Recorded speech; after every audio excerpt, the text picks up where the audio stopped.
Climate change is having a dramatic impact on urban design in terms of the planning, materials, occupant use, location, and the long-term effect of buildings on the environment.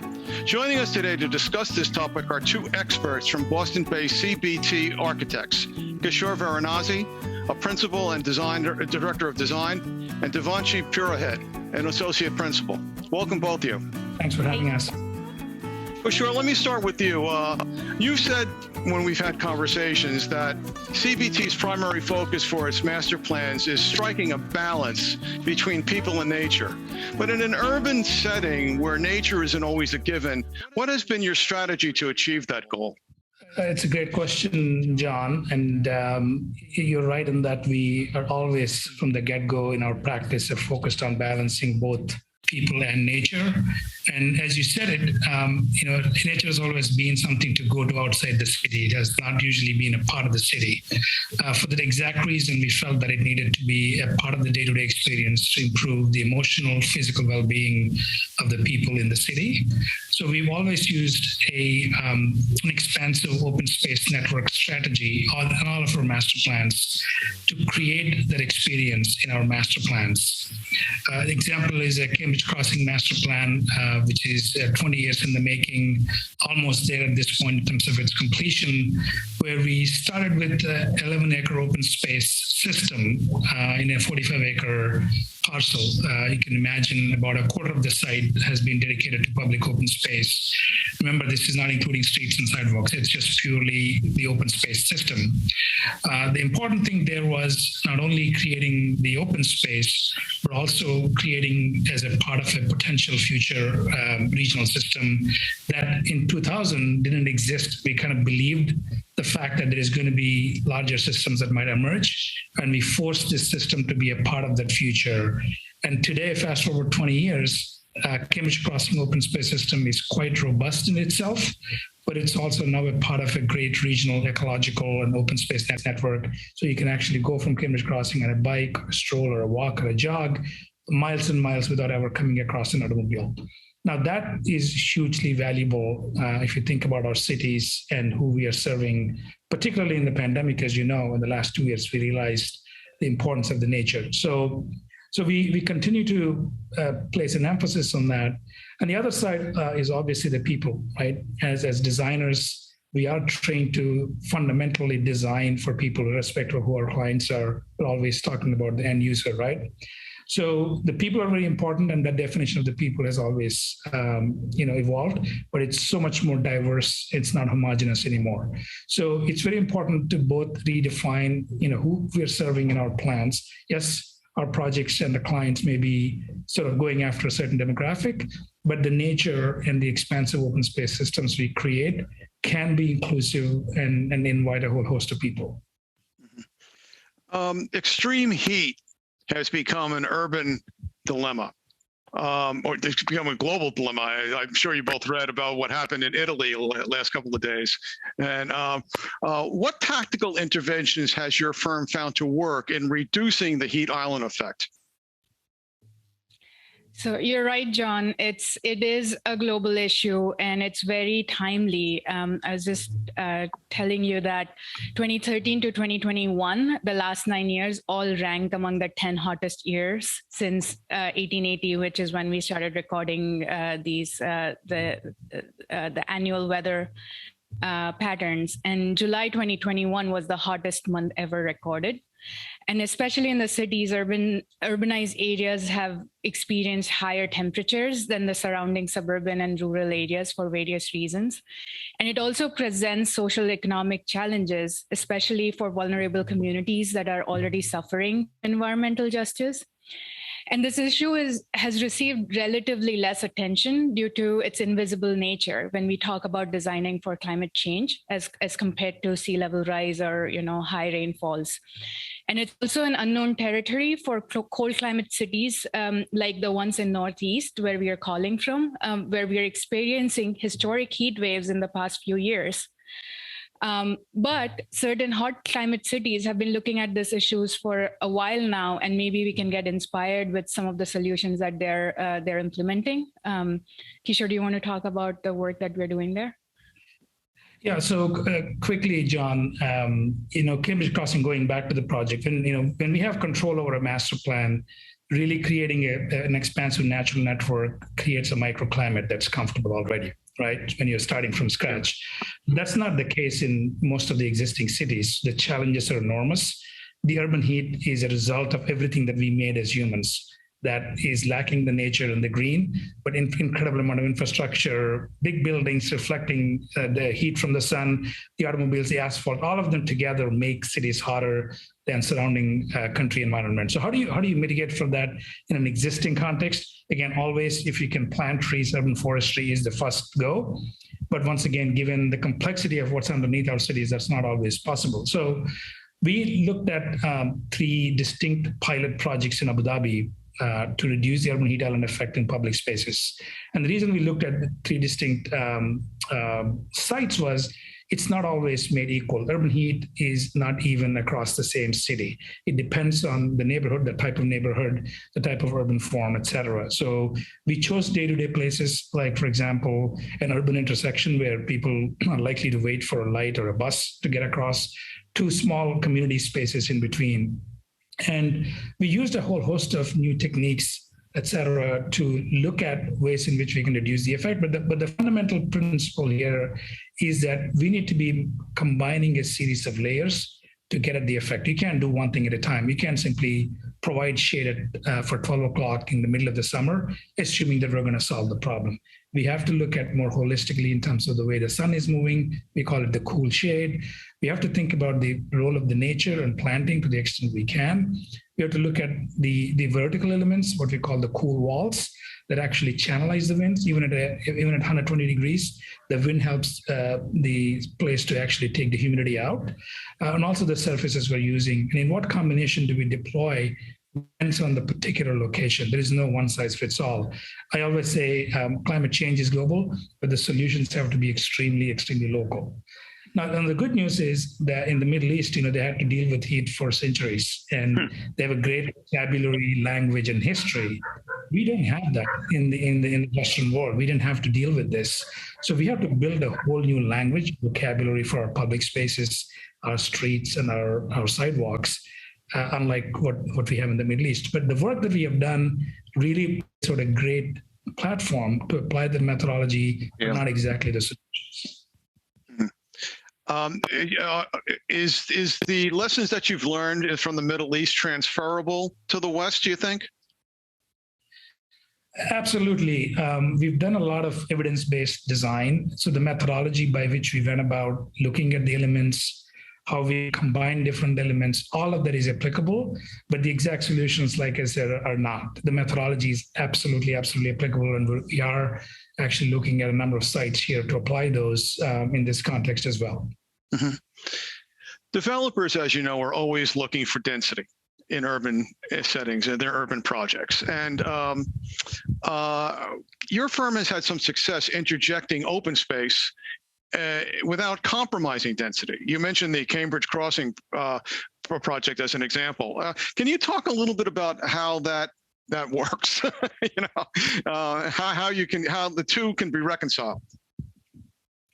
Yeah, John.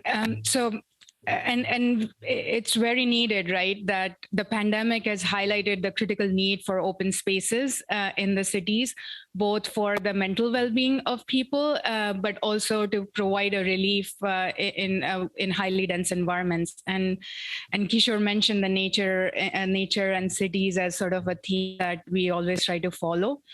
And we also sort of operate in the construct of an urban inch, meaning that we design urban environments for the human experience. And in trying to do so, we aim to simultaneously understand the city at the smallest scale of an individual, as well as at the scale of a large ecosystem and the open space networks, and at the watershed level that Kishore was talking about in Cambridge Crossing.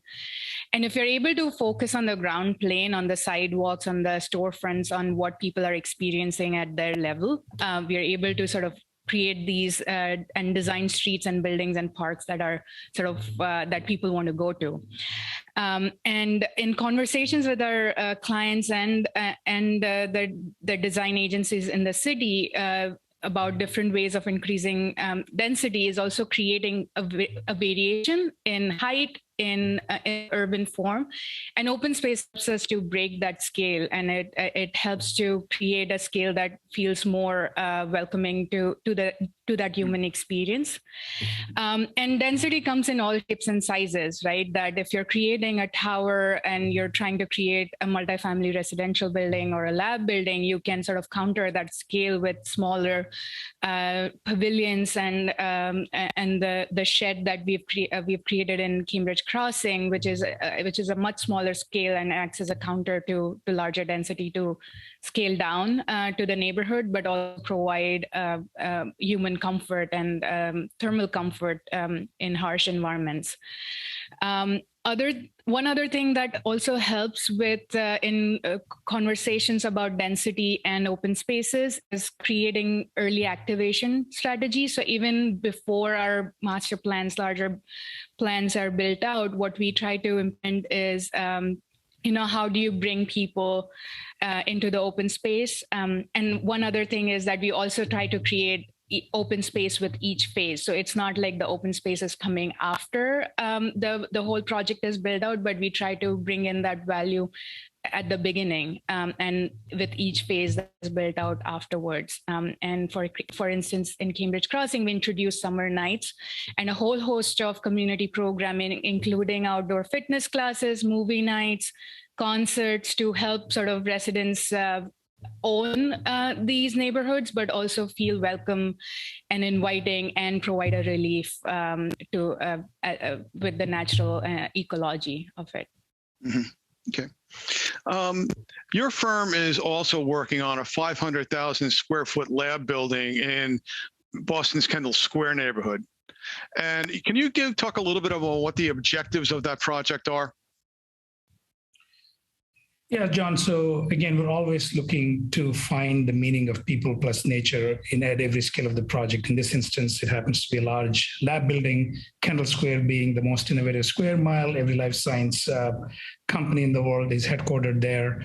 So as we were looking at the project, we asked ourselves, our clients, and the city, what could be different and distinct about this project that can bring people who are not just going to work in this building to Kendall Square. So the two things popped out in our mind is we wanted to look at a cultural arts program at the base of the building after talking to the community. As you know, the arts and cultural spaces are disappearing very quickly through development. So it is a place where the developer felt that they could create a space for the arts community. So there was an idea to create a almost 400-seat, 380-seat performing arts facility to bring a host of artists from around Boston and Cambridge area to have a place to perform. And we're not talking about a Baroque opera house. We're talking about real homegrown community arts kind of a space. So, so that became a very important component to draw the others, talk about people, the diversity of people to the space. And then we felt, so what should that manifest in terms of the design of this space to make sure that they all feel like they belong? So here we resorted to nature, and a place where people feel comfortable in the city and welcome is a public park. So we said, what if we treated the ground floor as a civic public park? So we literally created an acre of inside-outside open space at the ground plane of this building. Part of it is outside, a third of it is inside all season, like a winter garden. Sometimes doors open, this space opens seamlessly. Now, if you can imagine an acre of park, a robust performing arts facility on top of that, and then 500,000 square foot of lab on top of that, it is no easy feat technologically, technically, structurally, acoustically, vibration-wise. This is not something that you can think of, right. But this is what we should strive for as designers and architects to solve. And we can solve the problem, but the idea is to really create that super hybrid, as I call it, that not just serves one section of the population, but a whole range of people, but also the nature. We're actually planting around 60 trees on this site, which is unheard of for an urban site. So this is, again, the theme of the people and nature plays out even in this building. Mm-hmm. To switch gears a little bit, your firm has been a proponent of passive design. Can you talk a little bit about what the advantages are from an urban perspective and whether or not developers are moving in this direction? Yeah, absolutely. I think, the idea of open systems and increasing the open spaces in the public realm is actually a strategy to create that passive design, right? It's really helping the overall microclimate and the energy use of the building. So what we would like to think about is how can we create the building or a master plan from the get-go in a way that it's responding to the environmental conditions around it before we apply the active systems such as air conditioning and other elements. So we shape our buildings and the master plans to embrace the solar movement, to reduce the shadows in public spaces, for example, to allow for the winds to go through when we want them to go through, et cetera, right? So one example is a building in Boston called 121 Seaport, a district that is known for really boxy buildings at our new district, where we broke away from that sort of mold and we created an elliptical building. Why did we do that? We didn't just do it because it's a cool object that is different from everything else, right? We first had to avoid an infrastructural element underneath that sort of, made us start to shape the building. We could have simply chopped off a corner, rounded a corner of the building. But then we also looked at the movements of the sun, the wind, and all these external elements. So the shape then came about as a result of all of these. And because of the shape and orientation that we chose, we were able to reduce the wind load on the building and hence the amount of structural elements in the building by about 10%. So there is savings for the developer, but there is also passive design. We also improved the energy performance because of the orientation, where we reduce the short fronts of the buildings are more towards the most exposure of the sun, and the long orientation is towards the lesser solar orientation. We actually reduce the shadows on a park right across the street in doing so. All of these together really made this project very special and passively sustainable. Now, which developer doesn't like it? They're still getting the same density. They're still getting the same kind of a plans, but also beautiful building and a story behind it. So for us, it's always important to not tell one story. Every move that you make, you have to make multiple outcomes out of it. And that's when it's sustainable. And that comes and starts with the passive design. And then you apply the active systems. Mm-hmm. Okay. My last question is more broad in terms of getting each of you to kind of address what you think is still lacking or missing in urban design that, if included, would make buildings more sustainable, more efficient, and so forth. Yeah, John, I don't know what's missing is the right way to think about it, but what are the challenges that we are facing today that we need to continue to address, right? So the two most important challenges are climate change and inclusion. And we have to really work hard in thinking about urban design to make sure that we're accommodating and working with solutions for both of them. That's why everything that we described to this end in this discussion, from expansive connected open space networks that are welcoming and open, the orientation of the buildings through a passive design, the ground floor amenities. How do we expect somebody from a different community to come to this place if what you're producing on the ground floor costs too much that they can't afford? It's not like people can just come to the park and leave right away. So we as advocates can work with our clients to push for a whole host of agendas, from design to program, in the public realm and in the buildings, to really make a change as we go forward to include people. And as we said, of course, everything that we think about should be in sort of consistency with the nature by which we mean is the planet Earth, and how we are responding to that. Well, thank both of you for talking about this topic. Obviously, this is going to be something that's going to be a major factor in urban development over the next decades. So thank you for joining both. Thank you for joining us. Thanks for having us. Thank you for having us. Yep. And thanks to our audience for tuning in. This is John Caulfield from Building Design and Construction.